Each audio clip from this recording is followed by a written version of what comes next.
Tasters, welcome back, or if this is your first time, I'm glad you could join us. We're here at Walker Tea Review and we're looking at teas. I'm Jason Walker and we're looking at teas that have no added flavors to them. One of the original reasons that flavors were added was there was an inferior quality of tea leaf that was lacking in some of that natural bouquet that it could have had. So other teas were added in, or perhaps it was a more affordable way for people to use fewer leaves and add in those flavors. When you find good quality loose leaf teas, you'll find that there's an abundance of aromas and flavors there without the bitterness. The higher qualities have lower levels of bitterness. So when you reach up into those upper levels to get those pure, very rewarding teas, these are the kind of teas that we're looking at here together. We have one from Harney & Sons that we're going to be looking at today. We're going to be using our equipment here. We've got our Gaiwan, which is a traditional Chinese style.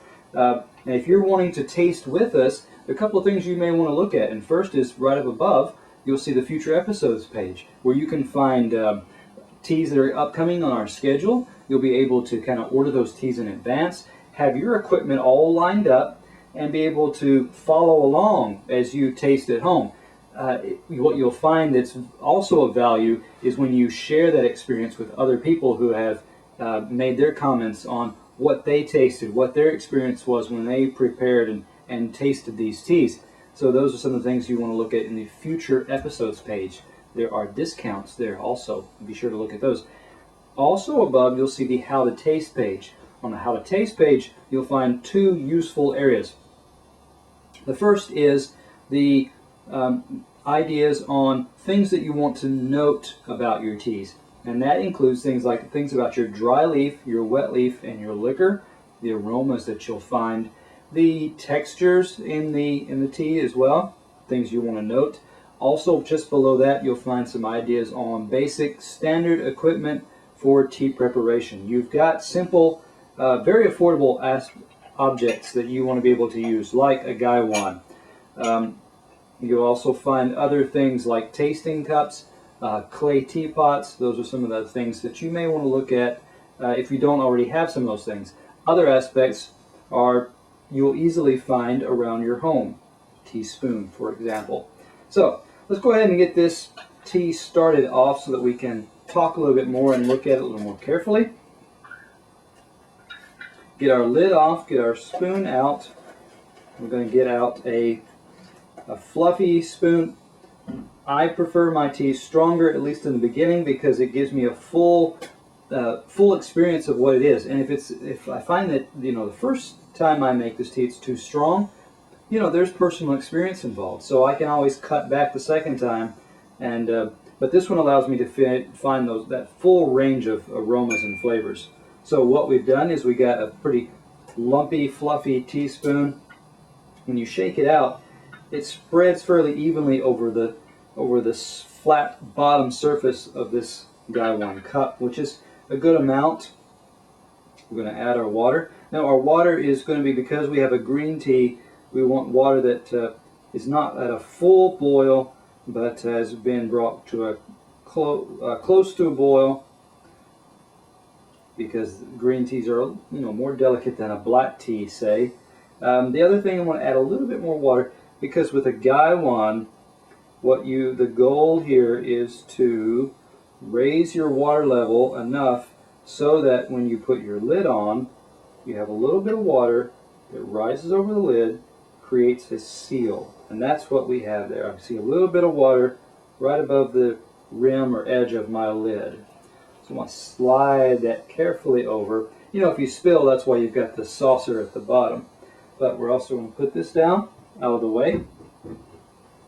And now we have a little bit of time here to kind of talk about our dry leaf, which we have. Again, let's give an introduction to this as well. This is Harney & Sons. This is their JinJianHuiMing. The information on their website says that this tea comes from southern Zhejiang province.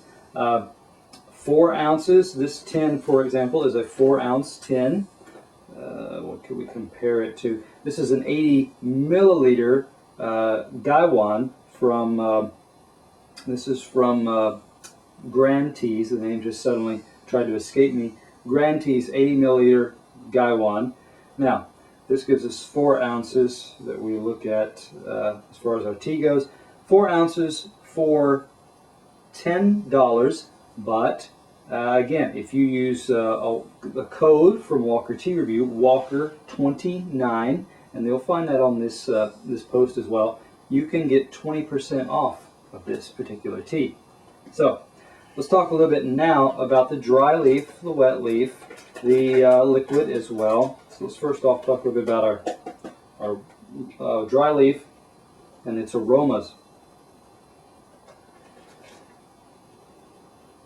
I'm getting a little bit of one thing I'm getting is a kind of a lemony type sweet, I should say a lemon briskness to it, a lemony zesty to it. So that's a sign. And there are other characteristics. That's one of the characteristics of when Chinese green teas in particular are processed.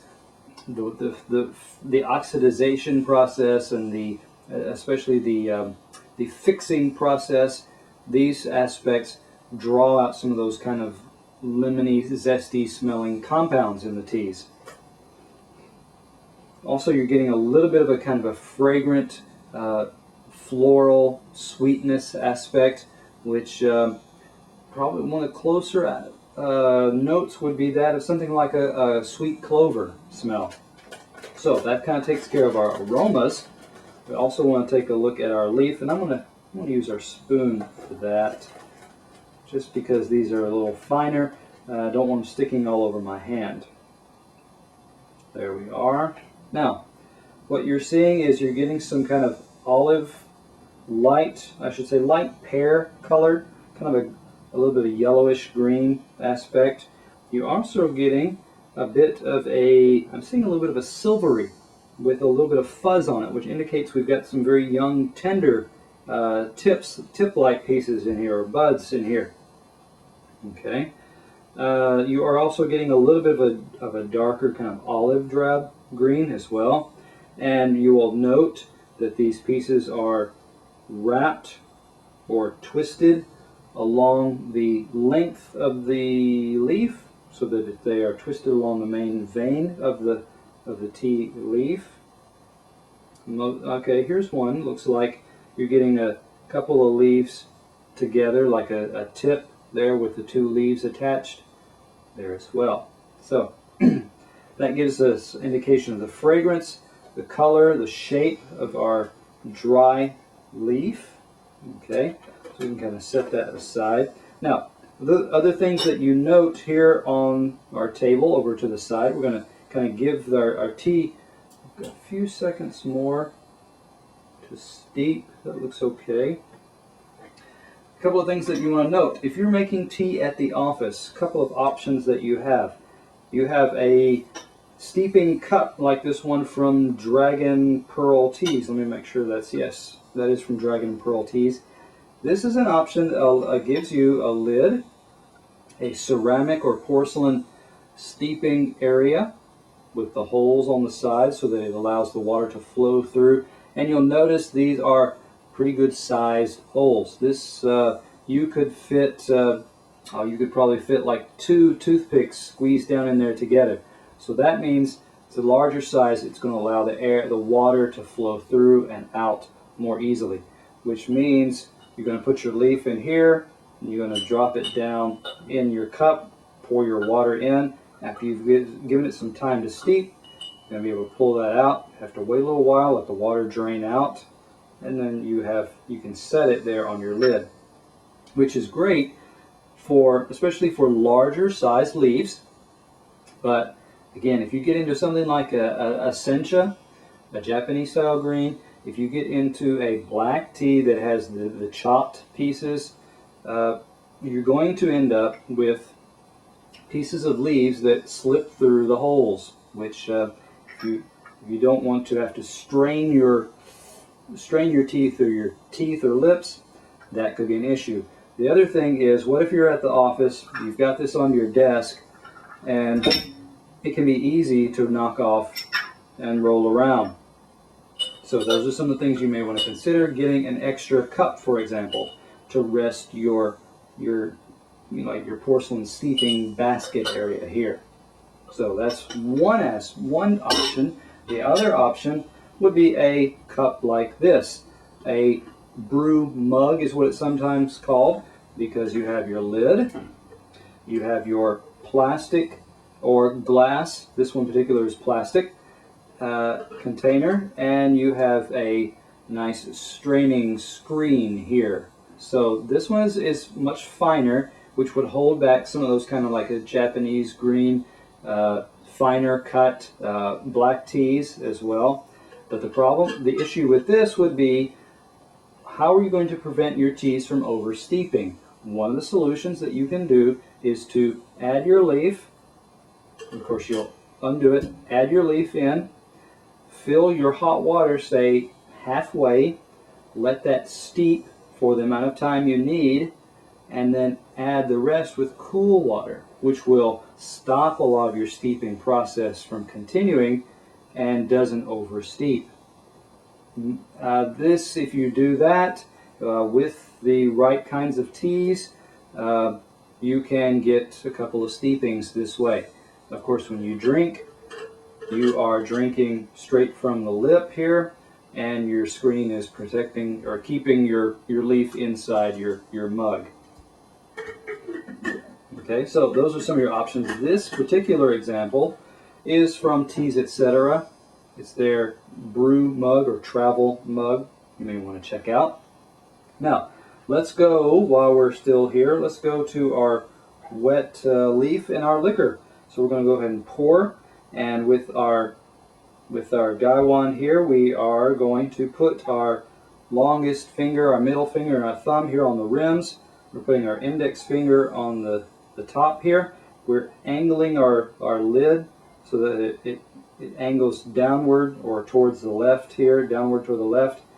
You get air that enters through here. You strain out through that lower edge. And away we go. You'll notice that when this is done well, you're actually holding back your leaves as well. There, that gives us, that empties out, gets our liquor out. The advantage of a gaiwan, when done well, when you get to your level of experience, you'll be able to experiment with adding more leaf, shortening your steep time, and getting several steeps out of one bowl, one cup here of leaf. We're going to be looking at the wet leaf now and talking about the aromas, the shapes, and the colors that may have changed. First thing we're going to do is give it a good smell. The most dominant smell off of the wet leaf is a kind of a beany type smell. It's like a green bean mostly a green bean type smell. And that's a pretty universal, nearly universal smell for Chinese greens of this nature. We want to move on, talk a little bit about our wet leaf here. You'll notice that our leaves have lightened up in color. We went from like an olive drab to this is a more brighter type of a lime green. We're getting a bright, almost yellowish color off of these leaves. You'll also notice how small these leaves are. You'll notice that they're quite delicate. You bite into them and they're quite tender. These are young, fairly young leaves. We also notice some tips, and so we also can find tips like that as well. So we're going to pull out a tip. You notice a very young, immature leaf wrapped around another new leaf there as well. And so, yeah, that kind of gives us an overview. Pull out a couple more that you see small, delicate leaves with a little bit of, with some tips like that in there as well. Okay? Moving on, yeah, just making sure there's nothing in there new or interesting, no real stem pieces. I'm going to pull that one out and save that one just for a picture. Okay, that one's got quite a few leaves stuck there connected to the tip. But thirdly, we want to be able to talk about our liquor. And our liquor, we're going to be talking about aroma, the taste, the broth and texture of it as well. We'll also be talking about aftertaste. So let's give this one a smell. A little bit of the lemony aspect to it. I detected for a brief moment that green bean aspect as well. Colors, again, are kind of a lime or a pear type yellowish green. Okay, we're going to give this one some slurps.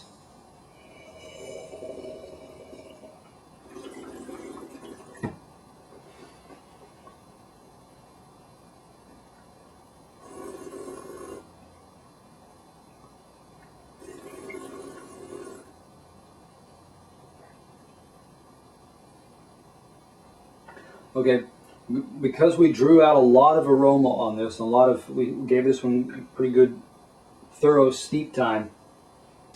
A couple of things you're going to be able to detect in something like this. You're going to detect a little bit of it's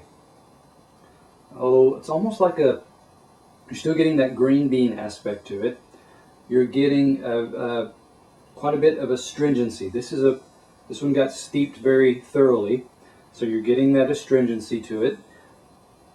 On a lighter steeping, you would not expect that intensity of astringency. You expect to be able to smooth it out. The body, because it got a little bit more steep time, is a very, very light brothy. Okay, and so you have a light brothy. You've got an aftertaste that hangs in there with the astringent aspect. You're still getting a bit of the green bean element as far as the taste goes. Not salty per se. Not an overwhelming, or not a lot of sweetness present either. So I would say our bouquet, our aroma aspect is quite light. Let's give it one more shot.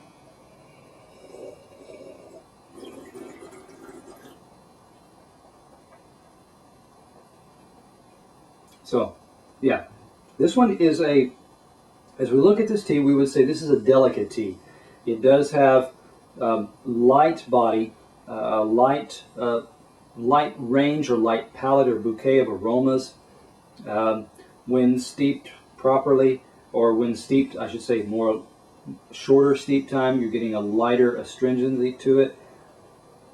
Nothing that you would really come out and say this is bitter though either.